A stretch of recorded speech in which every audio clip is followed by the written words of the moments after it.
From the Presidential Palace, Manila, Dateline Malacañang.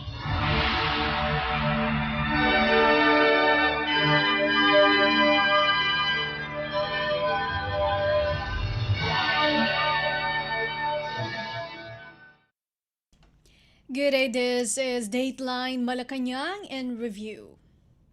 Philippine President Ferdinand R. Marcos Jr. on Monday witnessed the momentous signing of the 170.6 billion Philippine peso concession agreement for the Ninoy Aquino International Airport or NAIA Public-Private Partnership or PPP project at the Kalayaan Hall in Malacañang Palace. The agreement signed by Philippine Department of Transportation or DOTR Secretary Jaime Bautista, Manila International Airport Authority or MIA General Manager Eric Ines, and San Miguel Corporation or SMC President and Chief Executive Officer CEO Ramon Ang, signals the start of the modernization of the country's main gateway.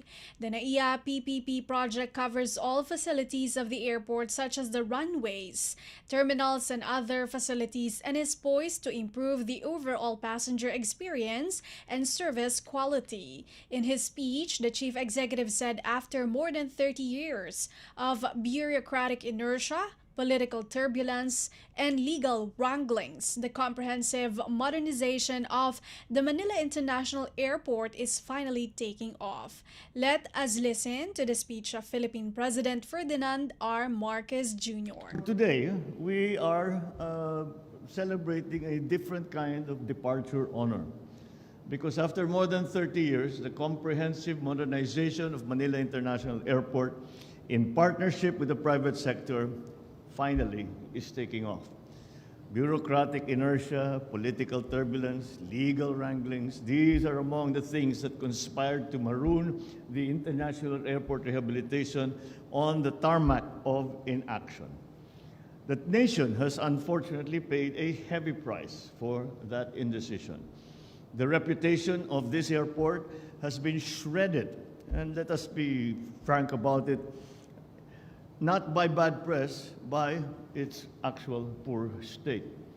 The gateway that should be the red carpet to our country has become a dirty rug that unfairly defined a visitor's first impression, which we all know is extremely important for all of those who are tourists, who are travelers, who for any reason have come into the Philippines. I think that all of us have said to one another, bakit yung Hong Kong, ang ganda-ganda, yung Singapore, ang ganda-ganda, tapos uuwi ka ng Pilipinas, napakasakit ng ulo. Kaya mabuti na, kailangan na natin ayusin ito. More damaging than the occasionally unflattering headlines are the inconveniences that many of its passengers undergo daily. It also affects our economy greatly. The postponed improvement of the airport has resulted in delayed and reduced number of flights. So due to insufficient flights, visitor arrivals have suffered, denying our economy billions in tourism receipts. The truth is, before our guests can swim or shop and sunbathe and surf, they must secure airline seats first. The main cause of the airport's woes are no secret.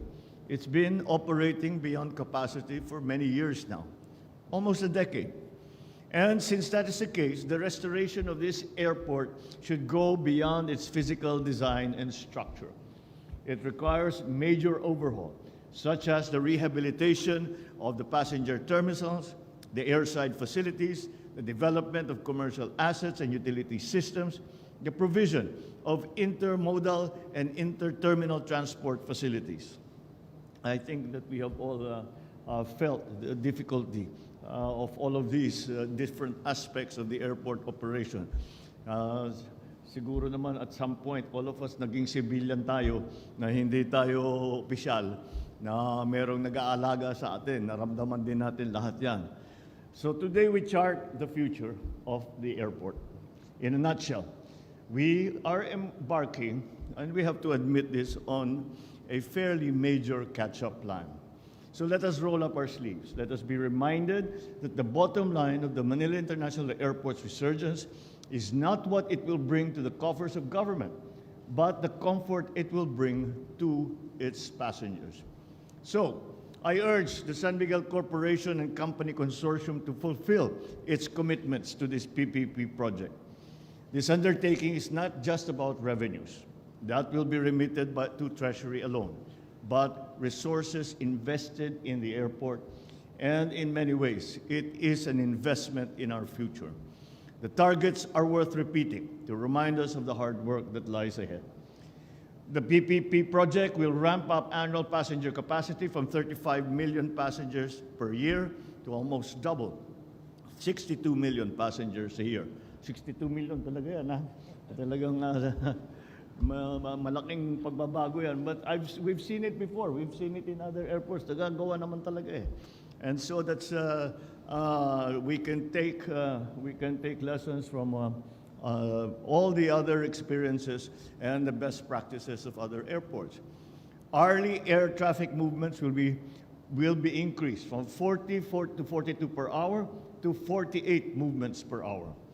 However, traffic abatement should not happen on the tarmac alone, but also on the roads leading to the airport. This time, the time it takes to pick up a passenger at the curb or to find a parking spot should be shorter than the flight itself. And I think the model that we are always saying, halimbawa, to use as an example, Singapore Airport, ang kanilang measure is lagi na lang sinasabi, the passenger, international, domestic, or otherwise, is out of the airport within 20 minutes. At the same time, it will, if they care to stay there for a day, may layover sila na mahaba, meron din facilities dyan. And so this is what we are trying to, the evolution that we are trying to achieve. So the fast flow of passengers arriving and departing must be guaranteed inside the terminal that is clean and comfortable.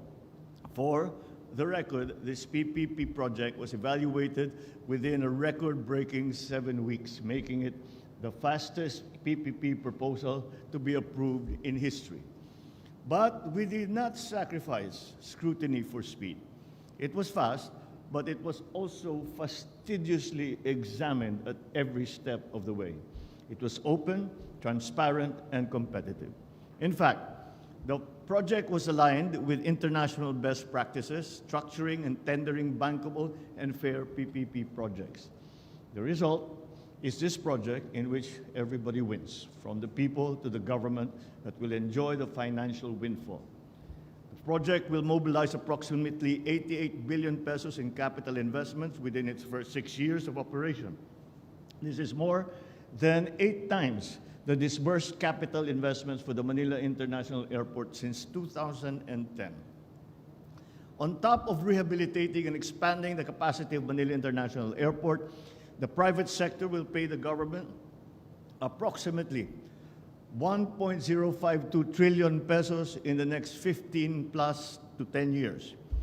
This to 15 plus 10 years. This is more than 15 times the amount remitted by the Manila International Airport Authority to the national government since 2010. So, ladies and gentlemen, to conclude, the PPP project is a fruit of unity, of vision, of purpose. It highlights the great potential of public-private partnerships in accelerating infrastructure development. By bringing in the expertise of the private sector, we are pushing forward infrastructure projects to meet international standards and to provide the public with state-of-the-art services. This PPP project showcases what can happen when we join hands in solving the nation's problems. It reminds us that there is no challenge that is too difficult, that we cannot surmount, that a Filipino ingenuity and spirit cannot surmount, so long as we remain bound together with a common purpose. The project proves that the bagong Pilipinas that we seek is not an impossible dream. Therefore, let us keep working together. Let's brave the turbulence that may come so we may arrive at the destiny and the destination that we have dreamed for our people. Philippine President Ferdinand R. Marcos Jr. Dateline Malacañang.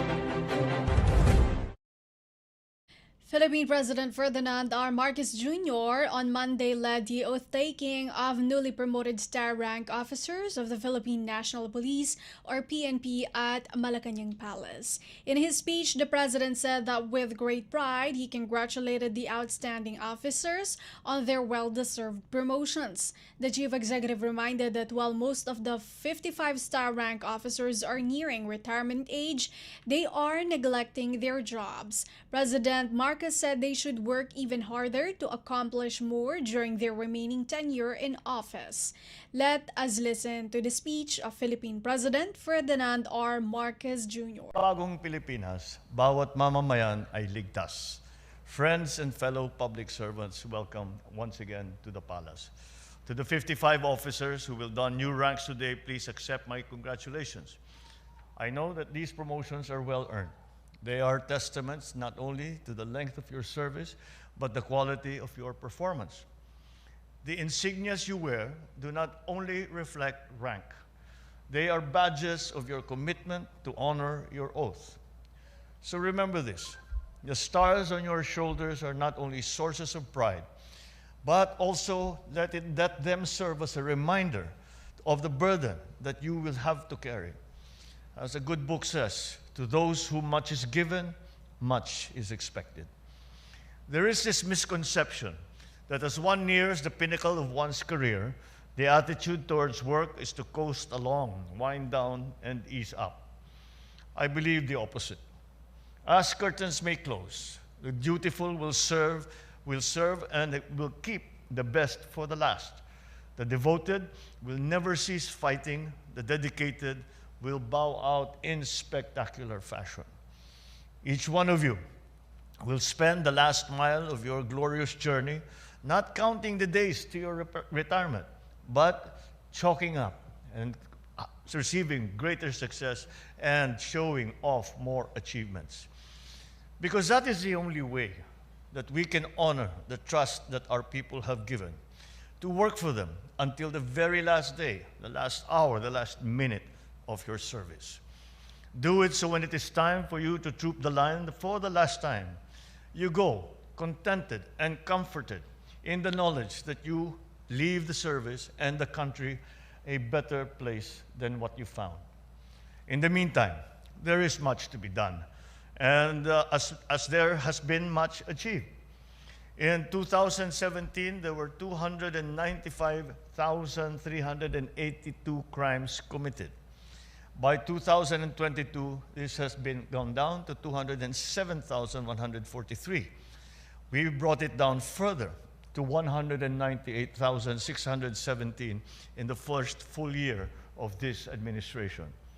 Index crimes have gone down threefold in the same period, from 107,899 in 17 to 38,436 last year. In the past year, we also reached 98% crime clearance efficiency. And we have sustained this continuing crusade in the first 2 months of 2024. Compared to January to February of last year, there were fewer cases of theft, of robbery, carnapping, rape, and physical injury. And we have done it without resorting to legal shortcuts or short-circuiting the process or acts that subvert the rule of law. Incidents of human rights violations were down by half in 2023 as compared to 2022. It proves that rules that strengthen the fabric of our democracy, rules that our heroes had died for, rules that are enshrined in our Constitution are not inconveniences in policing, but are in fact an integral and indispensable in serving up justice. So let me make this clear. We should not be content with the current decrease in crime rates. While this statistic can be counted and crime incidents reduced, even in their diminished state, the disturbance they cause is still immeasurable. One crime is committed, and one crime too many is having occurred. The war against crime cannot be won from war rooms with the glitzy monitors. They are won street by street, block by block, by guts by grit, by police officers who pound the beat, patrol the neighborhood, whose people hold them in high esteem. The unity of our people around a common purpose that Bagong Pilipinas envisions is founded on peace. Ulitin ko, sa Bagong Pilipinas, bawat mamamayan ay ligtas. So I affirm our commitment to make our people safe in their homes and secure in their communities. I seek the same affirmation from the newly promoted officials here today. I ask that you do your work with industry, with integrity, with innovation. Let us leverage on technology that aids protecting and serving our people, especially in battling, for example, the latest threat that we have is cybercrime, where the emerging and evolving digital landscape faces threats that can undo its potential contribution to national growth. All breaches in our digital correspondences and transactions are inimical to the people's welfare and national interest. We cannot allow electronic pickpocketing and all forms of robberies, which are the digital equivalent of bag snatching. Cyber criminals also prey on the innocence of our young by stealing their dignity and the vulnerabilities of our seniors who are defrauded of their life savings. On a larger scale, they rob business firms, raiding their vaults without breaking them down. We are strengthening all our efforts anti-cybercrime, from detection and response to case buildup and to resolution. We will continue to train our personnel in combating cybercrime and enhance our cybersecurity capabilities. So as you carry out your mission, let me assure you of this administration's unwavering support and commitment to enhance the PNP's capabilities and the welfare of all PNP personnel. Your well-being and professional growth are paramount, and we continue to invest in your development and success. And when I talk about the PNP, that is not only those of you who are in uniform, but also your families, without their continuing support, and who make the same number of sacrifices for you to serve well. They must be included in all that we worry about, in all that we care when we talk about the Philippine National Police. Together, let us create a safer and brighter future for all Filipinos. Philippine President Ferdinand R. Marcos Jr. Dateline Malacañang. Philippine President Ferdinand R. Marcos Jr. on Monday condemned the killing of 4 government troops in an ambush in Maguindanao del Sur province on March 17th. In an ex-post, the president said the incident would strengthen the government's commitment to halt terror acts in the country. The chief executive said his administration remains resolute in its commitment to ensure that justice is served for the fallen soldiers. President Marcos Jr. also said he has instructed the immediate provision of benefits and assistance to support the families they left behind. According to the 6th Infantry Division, the victims were killed while on board a civilian vehicle on their way back to the patrol base in Tuwayan 1, Datu Hofer, Maguindanao del Sur at 10 o'clock in the morning. The victims were said to have been returning from buying food for iftar for the Muslim community in their area, which they often did during Ramadan. Security operations have been tightened around the area while the suspects, who are presumed to be members of the Dawla Islamiyah Hassan group, remain at large. Armed Forces of the Philippines, or AFP Chief General Romeo Bronner Jr., for his part, said the military will hunt down the perpetrators behind the fatal ambush of the soldiers. The Philippine Army said it is working closely with local authorities and community leaders to sustain security measures in the area. Dateline Malacañang. Philippine President Ferdinand R. Marcos Jr. on Tuesday touted the exciting new phase in the Philippine economy as he invited foreign business leaders to consider investing in the country. In his speech during the World Economic Forum or WEF Country Roundtable on the Philippines, the president highlighted the growth performance of the Philippine economy in 2023. President Marcos also cited the administration's 185 flagship infrastructure projects amounting to over 9 trillion Philippine peso, targeting strategically important sectors such as sustainable development, physical and digital connectivity, agriculture, energy, health, and climate resilient infrastructure. The chief executive invited global business leaders and decision makers who flew all the way to Manila to participate in an event to invest in the Philippines as the country is in a prime position to enter into a sustained period of robust economic expansion over the next couple of years. Let us listen to the speech of Philippine President Ferdinand R. Marcos Jr. at the World Economic Forum in Manila. Far and wide to join us in today's country roundtable. Thank you for expressing your interest in the wellspring of investment opportunities that have sprung up here in the Philippines.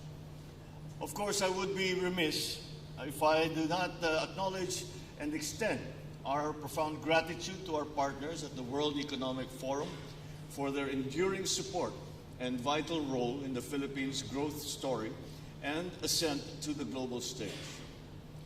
As you may recall, it was about a decade ago that we hosted the 23rd World Economic Forum on East Asia here in Manila. Discussions back then centered on the glowing promise and potential of the Philippines as the strongest performing Southeast Asian economy in 2014. 10 years later, we bear witness to the full fruition of that vision. Today, against great odds, the Philippine economy shines as the brightest spot in the fastest growing region in the world.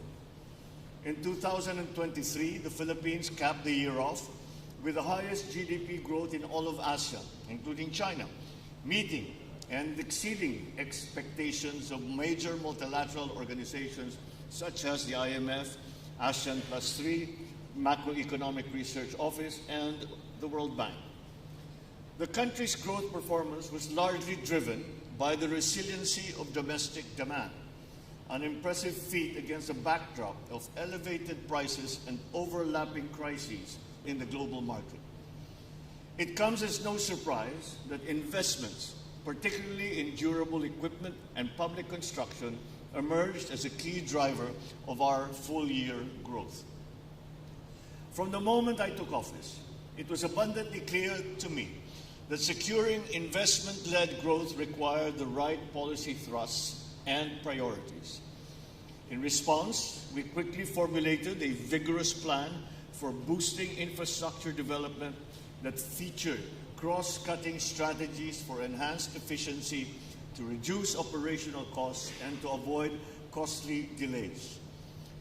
To fast-track the rollout of infrastructure projects, we have prioritized a pre-selected list of 185 infrastructure flagship projects worth over 9 trillion pesos, or the equivalent of $163 billion.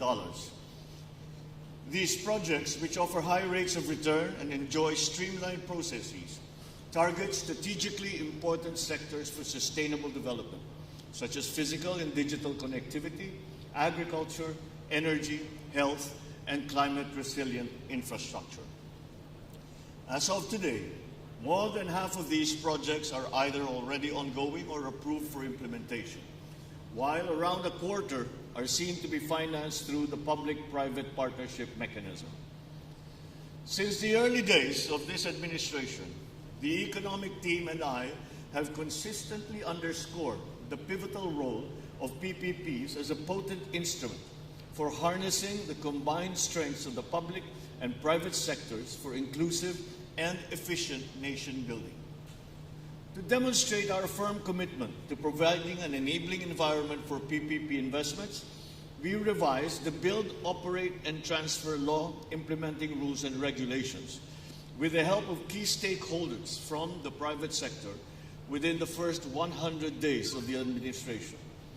This was soon followed by a slew of other regulatory reforms in the country's PPP framework, including the landmark PPP Code, which provides a stable and predictable policy environment for PPP projects. At the same time, we are actively focusing our policies on galvanizing foreign investments to generate a broadly beneficial investment boom.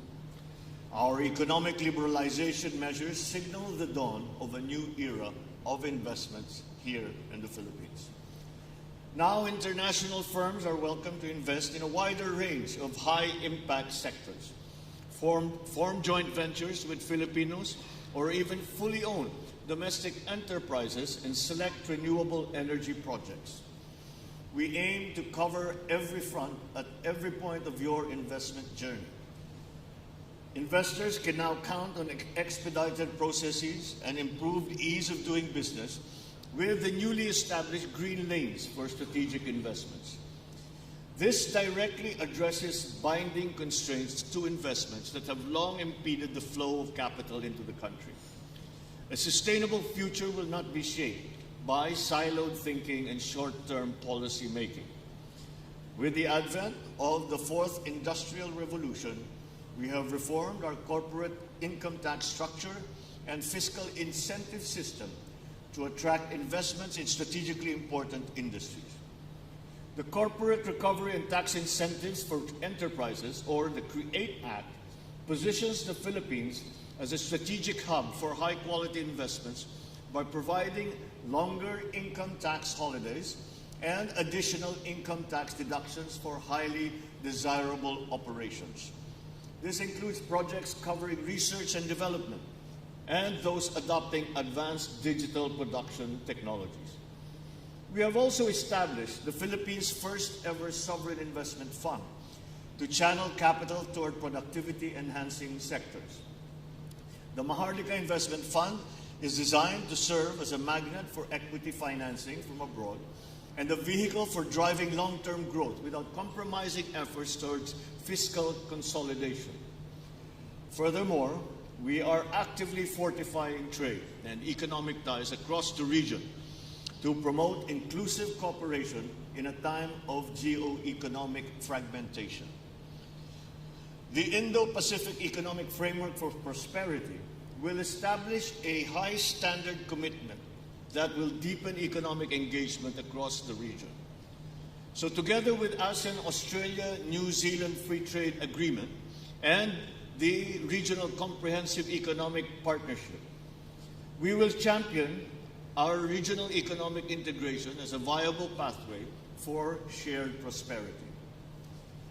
But all this is a mere glimpse into the world of opportunities lying in wait here in one of the fastest growing economies in the world.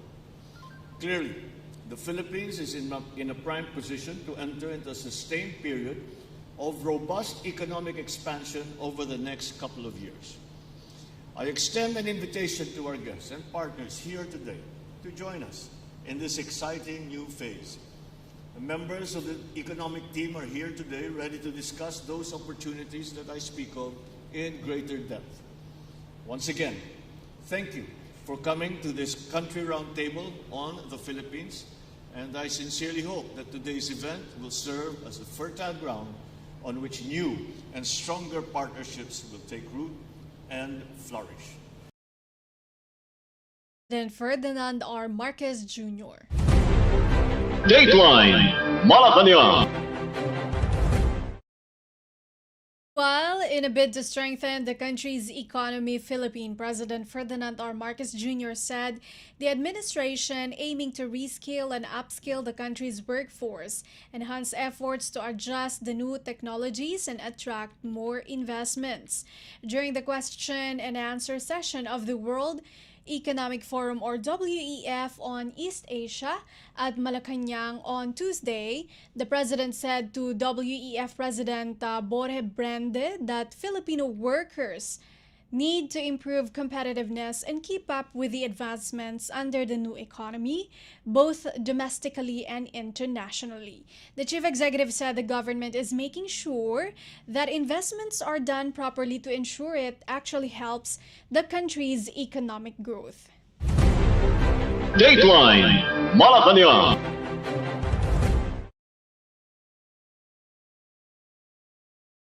President Ferdinand R. Marcos Jr. on Tuesday expressed optimism that the actions taken by the Philippines and the United States or U.S. will be successful in lowering the tension in the Indo-Pacific region. The president made a statement during his meeting with U.S. Secretary of State Anthony Blinken at Malacañang Palace in Manila on Tuesday afternoon. President Marcos thanked Blinken for taking time to visit the Philippines and making a courtesy call despite the U.S. officials' busy schedule. The chief executive hopes that the efforts of the Philippines and the United States are making some success, as it is of great importance. While the recent developments in the Indo-Pacific are somehow toned down, President Marcos said he could not imagine how the easing of tension will be seen in the future. Blinken said the U.S. is committed to and focused on dealing with the pressing issues in the Indo-Pacific, adding that its engagement with the Philippines is crucial to work on a number of challenges. He also emphasized that the alliance between the U.S. and the Philippines is more than rock solid. Dateline Malacañang. Meanwhile, United States President Joe Biden has invited Philippine President Ferdinand R. Marcos Jr. in a trilateral summit along with Japanese Prime Minister Fumio Kishida. In a statement by White House Press Secretary Karine Jean-Pierre that was shared by the U.S. Embassy in Manila, the historical Philippines, Japan, and U.S. Trilateral Leaders Summit will take place on April 11 at the White House in Washington, D.C. In the meeting, the three leaders will promote the trilateral partnership between the three countries based on the long-standing friendship, progressive economic ties, a strong commitment to the democratic principles, and a shared vision in a free and open Indo-Pacific region. The three leaders will ensure the ironclad alliance between the three nations and discuss the intensified cooperation to promote economic development and new technology, clean energy and climate cooperation, and peace and security in the Indo-Pacific and the whole world. Besides this, President Marcos will personally engage in a meeting with President Biden on the same day to discuss a wider cooperation between the Philippines and the United States. In his meeting with President Marcos on Tuesday, U.S. Secretary of State Anthony Blinken expressed confidence that the president's visit to the U.S. on April 11 for a summit with Biden and Kishida will open an opportunity for a new cooperation with the Philippines and Japan. Blinken said a broad range of areas, including economic and security cooperation, will be discussed during the Trilateral Leaders Summit. Dateline Malacañang. Ferdinand R. Marcos Jr. on Tuesday expects government to near its target of attaining a stronger Bagong Pilipinas or New Philippines as he led the 4th Legislative Education or the Legislative Executive Development Advisory Council or LEDAC meeting at Malacañang Palace. According to the President, 14 of the 57 priority bills of the administration have already been passed. These priority bills aim to boost livelihood, protect the environment, and strengthen security. In his report to the Chief Executive, House Speaker Martin Romualdez boasted to President Marcos that Congress has passed 56 of the 59 LEDAC priority bills. The House Speaker said 19 of the priority measures mentioned by the Chief Executive and LEDAC was approved on third and final reading by the House of Representatives 3 months earlier than scheduled. This includes the Academic Recovery and Accessible Learning or Aral Program Act and the Corporate Recovery and Tax Incentives for Enterprise to maximize opportunities for reinvigorating the economy or create more bill, which were both passed on third reading this Monday. The proposed amendment on the Anti-Agricultural Smuggling Act, Magna Carta for Seafarers, and the Valuation Reform Act is currently being deliberated at the Bicameral Conference Committee. Speaker Romualdez said this only shows the proactive stance of Congress in addressing the needs of the Filipino people in line with the Philippine Development Plan and 8-point socio-economic agenda under the Medium-Term Fiscal Framework or MTFF of President Marcos. Dateline Malacañang. On Wednesday, announced that Philippine President Ferdinand R. Marcos Jr. and First Lady Liza Araneta Marcos have both developed flu-like symptoms following their trip to Germany and the Czech Republic last week. The Presidential Communications Office or PCO said the first couple are taking fluids and medication to alleviate their symptoms and their vitals remain stable.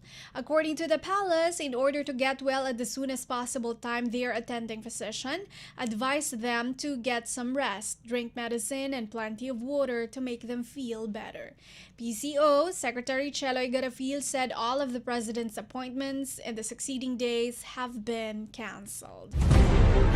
Dateline Malacañang. Philippine President Ferdinand R. Marcos Jr. certified the amendment to the Government Procurement Act, or Senate Bill SB 2593, as urgent. SB 2593 is already a priority measure of the Legislative Executive Development Advisory Council, or LEDAC. The Government Procurement Reform Act, or GPRA, is expected to hasten and enhance the government's procurement process.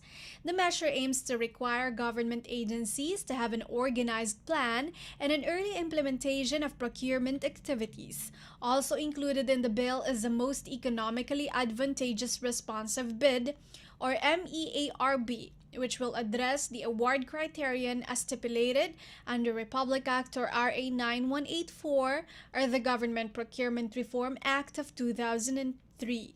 The measure will not only ensure the government will save money but also make sure that it will buy quality products and services.